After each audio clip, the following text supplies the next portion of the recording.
Hey guys, I'm Janet on occasion, and today we're playing a Total War Warhammer 2 Battle Replay. This one is a community cast sent in by Afan, and he's playing the Empire against Beastmen, which is rough. It can be very difficult, and especially when he's against Slade X, who, big tournament player. Yeah, this is going to be rough. My money is on Slade X at this point, but I'm loving this tactic. He's got a load of pistoliers, so these guys, they can't quite outrun Centaurs, but they can run just fast enough to be able to get behind, you know, spearmen. And yeah, they don't need the anti-armor, you know, they just don't need it. So that 360 firing arc is going to give them so much, just so much use, so much utility out of these guys. Because Centaurs being kind of the main threat, really, yeah, like no armor really, 35, it's pretty pathetic. So yeah, these guys will do great. Also, you can see he's got a ton of Knights of the Blazing Sun. He's got 3 units, so these guys will be able to smash most of the infantry, and they'll be able to deal with a lot of the Centaurs as well on the charge. Their charge bonus is really good. If we have a look at that quickly, that is 78, so, and a lot of armor too, so they're very formidable. Also, you can see he's got an Amber Wizard with nothing but Flock of Doom, which is awesome. And if we have a look, as well as Flock of Doom, you can see he does have Wild Heart, which is just brilliant. I love this strategy. I use it a lot myself. You know, he's got armor piercing on his melee attack with a good charge bonus, so he can hit and run pretty well. But you can just cast Flock of Doom hundreds upon hundreds of times, and it's more terror, which is great against a low leadership faction like Beastmen. So I'd love the Amber Wizard on the Griffin in this matchup. I think it's great. Also, you can see he's got Boris Toddbringer, so he's going to regenerate, so he doesn't need healing. So no need for a life mage. He can just bring the Amber Wizard instead. So I love that. And again, more terror, more AP, brilliant. But his front line, it's all spears. He's just got spears everywhere. Just better, you know, just cheapest holding force you can have. And the anti-large is going to help against the Centaurs. So, you know, Bestigors and stuff, rear charges from the Knights of the Blazing Sun, and, you know, Boris and the Amber Wizard diving in, you can shut them down fairly well. So really, he just needs stuff to hold and stuff to pin these guys in place. So you can see here, Poison Warhounds, brilliant move. If you can catch up to them with the Poison Warhounds, they get poisoned, they'll slow down, it's easier to catch up to them. But brilliant screening by Afan with the, you know, with the spearmen here, just basically wasting all of the ammo for these guys. They're going to be throwing axes, and who cares? These guys cost nothing, so that's perfect. The rest of Slade X's army, you can see he's got some Bestigor herd, so, you know, like I said, got enough punch to, you know, be able to get them, really. And, you know, the holding force, it'll hold them for a while, for a little while, but the Bestigors will obviously win out very, very comfortably against spearmen. You know, unimpeded. And also a load of Gore herd and, you know, spearmen as well. He's got a Gore Bull. He's got Morga for his Chaos Spawn summons and the Generation. Just really stocky, sturdy lord. Hard to take down. And a Deathcaster, so Fate of Unit and Spirit Leech, as always. And yeah, the Gore Bull with his massive AP values. Really tanky, big anti-large. Really good sort of hero killer. So very scary there. But luckily, the Empire is very maneuverable, can hopefully keep out of his way. Also, some Centaurs are great weapons. They're going to be a lot of help, too, for dealing with the Cav. Because, yeah, you get sort of, you know, one little Centaurs charging one way, you know, other Centaurs around the back. You can take out most Empire Cav pretty comfortably. So, let's speed things up. You can see here, Poison Warhounds have come in to deal with these Pistoliers. A few have been caught out, but the Knights of the Blazing Sun charging are going to break these guys almost immediately. Right now, these guys are completely split up from the other throwing axes, so now it's throwing axes versus all of this. So immediately he's caught out. He's trying to get the Pistoliers because he knows he needs to shut them down, but he's rushed. He's rushed this too much. You can't be doing that. You've got to use these guys more defensively. You know, if there's a load of Pistoliers on the field, you can have them at arm's length and force the Pistoliers to come to you, and then you can, you know, come in and sort of, you know, nab them, basically, when they're out of position. So let them make the mistakes. Don't rush in, because the leadership is not good enough. You're going to take some volleys, and then an Amber Wizard or something's going to come in and terrify you away. I mean, look at that. Just shut down straight away. And these guys still have had no use at all. They're just throwing axes at spearmen, so they've been wasted. Here, though, the Centaurs, great weapons are coming in. These spearmen are being held down, so these Knights of the Blazing Sun are kind of on their own in this for the moment. So this is where Boris comes in to help out. Also here, a huge Flock of Doom, hitting 3 separate units, which is lovely. Over here, unfortunately, Fate of Buna hits the Knights of the Blazing Sun, and they're basically dead. Yeah, just that's what Fate of Buna does. They're dead. So that's a pity. I mean, look at that. It's pathetic. They can't do anything now. Not really. They'll die in a heartbeat. So pretty sucky. But anyway, so you know, you got to use it. You just got to use it. Shut down that cavalry. But bring 3 units. There's no way you're going to afford 3 Fate of Bunas in a match. You know, it's just too difficult to do. You're just not going to have to win to magic. So yeah, 3 lots of Knights of the Blazing Sun. You're going to get use out of at least a couple of those units. So pretty great.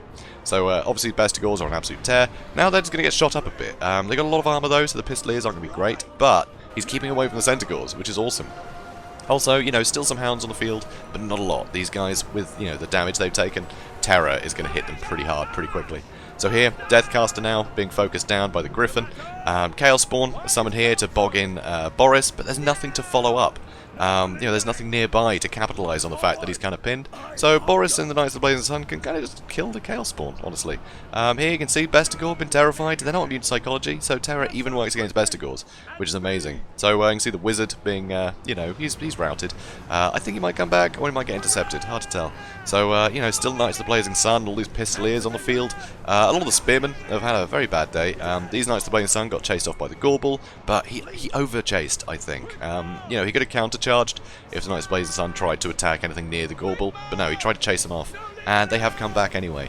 So I think that's a bit of a waste for the Gorbel to be chasing for that long. So you really need him in here doing some damage and basically preventing Boris and the Amber Wizard from landing in different places. So over here you can see the Bestigors still chasing. Some Pistoliers have been caught out by the Hounds, but these Centaurs have been shot to pieces, and now oh, there are Knights of the Blazing Sun in here too, so they were never going to last very long. And now more Pistolier shots going to be shooting at these Chaos Warhounds and all sorts, and they're pretty much unimpeded. There's very little maneuverability left for the Beastmen. So over here, a unit does get turned into Chaos Spawn by the looks of it, unless that's the summoned one and that was a unit getting turned into it. I think that's the one that, I don't know. We'll find, I don't know guys. Anyway, Chaos Spawn, so that's fun. So here, there are some Centaurs left, but again, too low health. Their leadership is going to go down too much, and these Spearmen have actually held out for a while. Just that extra 2 chevrons on these guys, it keeps their leadership going. And they're just going to last a little bit longer than expected. And honestly, expectation is, you know, a huge factor in this game. If you charge something, expecting it to break, and then it doesn't, you're taking damage you didn't think you were going to have. So you know, you didn't pick as good an engagement as you wanted. So sometimes, you know, just those mind games with the chevrons, it can be really beneficial. Because expectation is huge. If an engagement doesn't go the way you assumed it would, then you've missed out. You know, you've miscalculated. You're going to take casualties that you otherwise, you know, wouldn't have done if you hadn't chosen that engagement. So expectation is a big factor in this game. It's good to know how things are going to play out. But yeah, just that extra 2, you know, chevrons, that might have kept them in the fight a little bit longer than Slade X was hoping. So here, charge into the side of the Ungor Spearmen, and now Terror Bomb. So yep, Boris flies in here, and these guys are going to get terrified straight away. Over here, Spearmen fighting Spearmen, you know, it's fine, right? It's kind of moot, isn't it? Who cares? None of that is a big factor at this point. But over here, you know, a load of Pistoliers still just being chased by Centaurs and screening them. And they just can't get the damage in, you know, the Centaurs, they just can't catch up to them easy enough. You know, they might catch one unit, but the other ones are going to keep shooting. Even the one that's caught is going to keep shooting. So, it's pretty rough. It is very difficult to shut down these guys. You've really got to sort of screen them off with other units, try and get them to move towards the white line and, you know, cover them from a couple of different angles, so you can route them off easily. It's tough. Or, just some Ungor Raiders, actually. They're pretty cheap, you know, they stalk. So, you know, you don't always see them coming. If you use them especially for dealing with these guys rather than shooting into the front line, Ungor Raiders can actually be very beneficial for stopping this kind of kiting behaviour, because they will outrange them, and they'll come out of nowhere because of the stalk. Obviously, with all the flying units to scout, that can get a bit mucked up, you know, might be a bit easier to keep away from them, but it does limit where they can turn up, which is pretty great. So these Knights of the Blazing Sun got very caught out, unfortunately. Centaur's still going, because, you know, didn't have the terror support. For this lot, so that's a pity that they got caught out, but it, you know, it happens. So over here you can see Hounds coming in, load of Spearmen and Goreherd, you know, fighting Spearmen, but they're going to hold this stuff in place. So here, big old Flock of Doom again. Gotta love that Flock of Doom, so it's going to be whittling away these infantry, and frankly, the more of this infantry you can get rid of, the less likely you are to get bogged down by rubbish, you know. So it's great. Also, it's going to chisel away their health, and it just means that their leadership is going to have like a lower base level because of the damage they've taken. So basically just turning up with any of the Griffins is going to terror out them immediately, and you can fight the units that you want to be fighting, like Morgar and the Gorbel. So whittling them away like that is great, is very useful, especially when, you know, you've got a lot of infantry blobbed up. It's a very cheap spell, and you can cast it 1 billion times. It's fantastic. So over here, some Bestigors are still looming. They are still looming, so it looks like Knights of Blazing Sun are on the... might be on the offensive here, and here of course terrified again. Just that terror is so useful in a prolonged fight like this. It is massive. So another Flock of Doom just to whittle away these Centaurs, but you know, it really hits these guys. I don't know if he should have maybe targeted the ground, waited a little bit longer, because you know they were bound to clump up more, but the Spearmen intercept. The Knights of the Blazing Sun Managed to intercept, so these Pistoliers have got off scot-free. Now he's going to charge into the Bestigors. He wants to be able to get the charge bonus on them to punch through that armor. So that, very wise to change your target there, even with the Centaurs chasing. And now, Terror Bomb. So these guys are getting terrified again. There you go. Routing shattered, in fact, and these guys are terrified. They're going to get shot as they're running, so it's just free damage for these guys who still have plenty of ammo. So, yeah, these guys will shatter in a second, I think, and if not, I can't see them coming back. There's only 6 of them. How have they not shattered already? Madness. Anyway, so these guys are gone. Spearmen coming here, bogging this stuff down a bit. Another juicy target for a Flock of Doom, maybe. But Amber Wizard, he's busy terrifying more stuff. He's crazy. This stuff just getting caught out in the open like that just gets terrified immediately. It's all so haggard. It just doesn't last. And juicy Flock of Doom there, hitting pretty much everything remaining, which is pretty awesome. Obviously it's going to do almost nothing to Morga or the Gorbel, but getting rid of all this infantry, it just allows, you know, the Pistoliers to just keep whittling away. You can see he's firing into the Gorbel now. These Spearmen have been chased away, but, you know, that's fine, they're just Spearmen, who cares, right? There's no strength in those Spearmen, really. You don't really need a holding force anymore, because all the maneuverability's gone, you know? It's just slow infantry, you can outrun them with all the remaining punchy stuff. So, it's pretty great. He's in a really good position here now. That's to basically just annoy Slade X to, you know, to quitting, basically. So, yeah, he's gonna keep going though. You know, he's not a quitter. So we'll see. We'll see how this goes. So, yeah, just all this terror though is just gonna be absolutely devastating. None of this stuff's immune to psychology. Yeah, another Flock of Doom. I mean, he's got no choice but to blob up like this, because of, you know, all the cavalry, right? Charging. He's got to be in a blob, but then the Flock of Doom is going to capitalise on that. So the more defensive he plays, the more damage he can do for cheap. It's really tough. He's kind of stuck between a rock and a hard place. But it just shows how useful the Amber Wizard in this situation. All of that terror, the armor piercing, like melee attacks, and the Flock of Doom every time he clumps up to try and be defensive. You know, once you get rid of all the maneuverability, what can they do? You know, what can you do at that point? So love the Amber Wizard, and he's kept him very safe. He's only picked the engagements he knows that he can quickly, you know, get the terror in and then leave. So it's great. So he's nice and healthy, and that's definitely going to help. You can see balance of power, still amazingly not hugely in the favour of the Empire here. But I guess a lot of these units are fairly cheap. The Bestigors and the Gorbel and Morga, you know, they're going to contribute a lot to the Beastmen's, you know, balance here. But Gorbel coming in. He hits so hard, it doesn't even matter if he's fighting Spearmen. Another Flock of Doom, that's going to, again, just keep whittling away the health. You can cast it so often. I mean, you're seeing this. It's every few seconds, another Flock of Doom. But, of course, you know, the Spearmen are going to get pretty beaten up just by how elite all this stuff is. But it's managed to get this stuff to clump up for the Flocks of Doom, and some stuff is getting chased away. And the Spearmen almost don't matter at this point. You know, with all the cavalry and the Griffins, he can basically pick targets whenever he wants. So, here you go, Goreherd, they're running away, Spearmen running away. Still the Bestigors, though. There's still 43 of them. That is pretty dense. But it just means that Flock of Doom is going to get more damage in with the higher models. So that's fine. So here, charges in for a quick hit with Boris. Flies straight past Morga, and another Flock of Doom. And the Gorbel is now getting shot at. Amazingly, Boris didn't get hit by the Gorbel. Looks like Morga got him, though. Ooh, yeah, okay. Boris needs to get out of there. Run, Boris! Run! So, nice rear charge, getting him clumped up, so that's going to hit all of them in the rear, and you see they got terrified. Yeah, terrified straight away, and now Boris has basically done what he wanted to do. He's got rid of the Bestigors, and now it's just down to the heroes. Then the Pistoliers, running low on ammo, actually. I think these are the only ones with ammo left. So, yeah, definitely running out of ammo here. But that is a few more shots into the Gorbel, and the Gorbel has the lowest leadership out of him and Morga.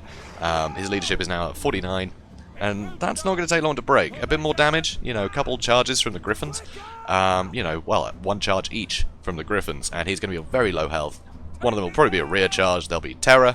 Gorbels aren't immune to psychology, at least I'm pretty sure they're not. Because, yeah, they only cause fear, right?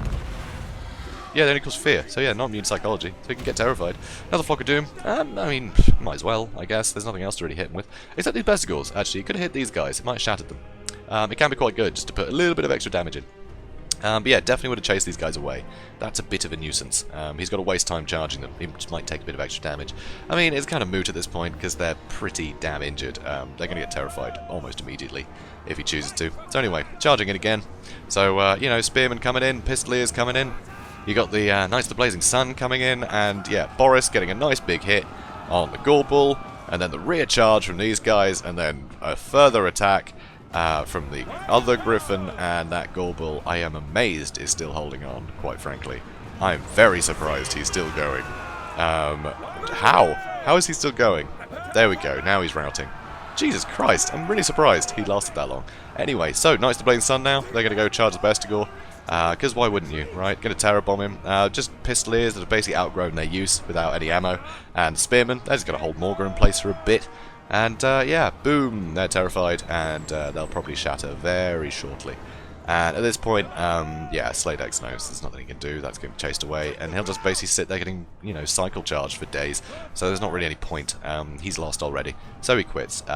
Which I think is admirable that he, you know, stayed in the fight up until when he did. But I'm amazed, actually. You know, Sladex fell for a few traps there, which you don't expect from, you know, such a high-level tournament player. He is absolutely superb. I've seen him in action, and it is terrifying. He really knows his game. So yeah, I'm surprised actually. He let his Centaurs get caught out like that. You know, seeing the army composition, I would have played more defensively. Let the infantry engage, and then force the Empire to make mistakes. That's, I think, the best way to do it if the Empire are going to go kitey. It can be tough trying to like out-kite if you haven't gone all in with your cav. Because yeah, there's not a lot of cavalry, honestly.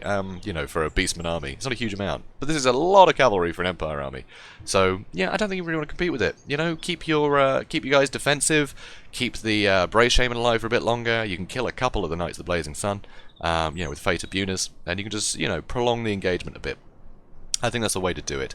But yeah, I think Sladex was a bit hasty there, and Afan just completely capitalized on it, and it was great to see. And man, I just love seeing the Amber Wizard on a Griffin. It's always an absolute pleasure to see that. I love that strategy myself, so it's lovely to see. And also Boris, absolute powerhouse. Yeah, with that regeneration, look at him, he's so healthy, and he got a lot of work done. So yeah, love that terror bombing, you know, that divide and conquer. Because you might notice that Spearmen were everywhere, right? He had no back line to protect. He just needs stuff spaced out. So, you know, there's always something at hand whenever he needs to support his cavalry. So it's pretty cool. It's really interesting to see. Because yeah, just relying on, you know, mobile ranged units can really help. It really stops the Beastmen from being able to just envelop you and destroy your back line, which is a very common thing for Beastmen to do. So yeah, a lot of fun. So this was a great one. So thank you, Afan, for sending this in, and commiserations, Sladex. But I mean, guys, it's Sladex, right? You've got to be able to boast with these community casts. He's a damn good player. So yeah, guys, if you enjoyed this, please do comment, like, and subscribe, and I will see you in the next one. Have a good day, guys.